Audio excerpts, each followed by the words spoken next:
Hello everyone. तर कसे आहात सगळे? दीपास टेस्टी डिलाईटमध्ये तुम्हा सर्वांचं खूप खूप स्वागत आहे.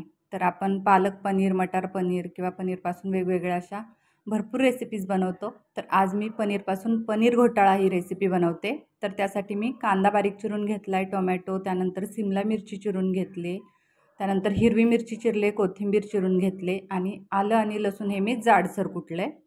त्यानंतर हे 250 ग्रॅम पनीर आहे, तर ते आपण किसून घेणार आहोत. त्यानंतर मी गॅसवर एक पॅन गरम करत ठेवला. त्यामध्ये घातलेला आहे 1 चमचा तूप आणि 2 चमचे जे आहे ते तेल घातलेलं आहे.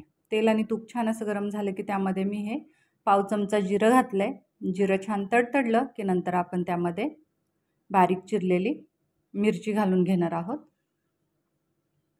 आणि त्यानंतर मी हे जाडसर कुटलेलं आलं लसूण घातलेलं आहे. तर आता ते जरासं परतवलं आणि नंतर आपण त्यामध्ये घालणार आहोत बारीक चिरलेला कांदा. तर हे मोठ्या साईजचे 3 कांदे आहेत, ते मी अगदी बारीक चिरून घेतलेत. तर आता आपल्याला कांदा छान असा गोल्डन ब्राऊन होईपर्यंत परतवून घ्यायचा आहे.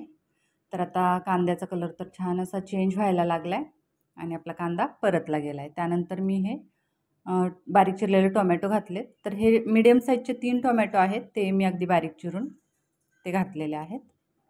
तर आता टोमॅटोही छान आपलं परतवून घ्यायचं आहे. त्यानंतर ह्या 2 सिमला मिरच्या आहेत, त्या मी अगदी बारीक अशा चिरून घेतलेल्या आहेत.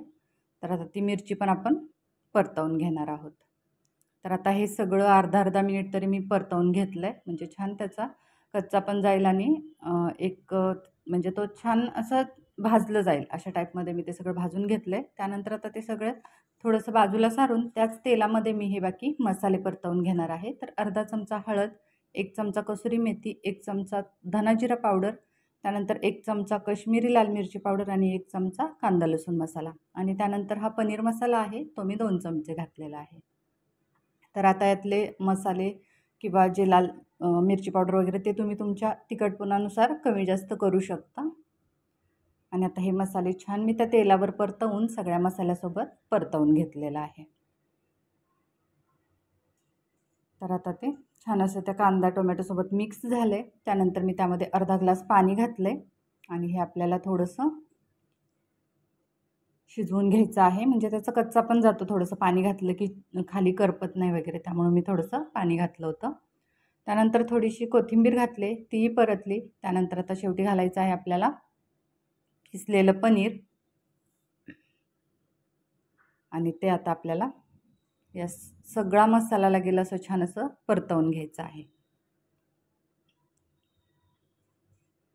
तर मी 1 मिनिटभर तरी हे सगळं पनीर त्या मसाल्यासोबत परतवून घेतलं आहे आणि गॅसची फ्लेम जी आहे ती थोडी मीडियम ठेवलेली आहे आणि ते छान मिक्स झालं की नंतर त्यामध्ये परत मी अर्धा ग्लास पाणी घातलेलं आहे. तर आता हे पाणी तुम्हाला त्याला किती ग्रेव्ही पातळ ठेवायची आहे त्या प्रमाणात तुम्ही पाणी कमी जास्त करू शकता. तर मी अर्धा ग्लास पाणी घातलेलं आहे. त्यानंतर घालायचं आहे चवीनुसार मीठ आणि हे मी थोडंसं चीज किसून घातलं आहे. तर त्याने खूप छान टेस्ट येते, एक क्रीमी टेक्स्चर येतो त्याला. आणि ते मिक्स करून झाल्यानंतर मी परत वरून भरपूर अशी कोथिंबीर घातलेली आहे आणि आता हे सगळं आपल्याला एकजीव करून 2 ते 3 मिनटं आपल्याला लो टू मीडियम गॅसवर शिजवून घ्यायचं आहे. तर आता आपली ही पनीरची भाजी रेडी झालेली आहे. तर ती मी प्लेटमध्ये काढून घेते. तर बघू शकता दिसायला तर खूप छान दिसते. तर पराठा किंवा चपाती बरोबर किंवा ब्रेड, पाव याच्यासोबतही खूप छान लागते. तर आता त्यानंतर मी त्यावर थोडंसं चीज आणि कोथिंबीर घालून सर्व केलेलं आहे. तर ही पनीर घोटाळा याची रेसिपी तुम्हाला कशी वाटली ते मला नक्की सांगा. तसेच आपल्या चॅनलला कनेक्टेड राहा. आपल्या चॅनलवरच्या रेसिपीज जर तुम्हाला आवडत असतील तर लाईक, शेअर आणि सबस्क्राईब नक्की करा. चला तर मग असंच भेटूया पुढे अशाच एका नवीन रेसिपीसह. तर तोपर्यंत बाय बाय. थँक्यू.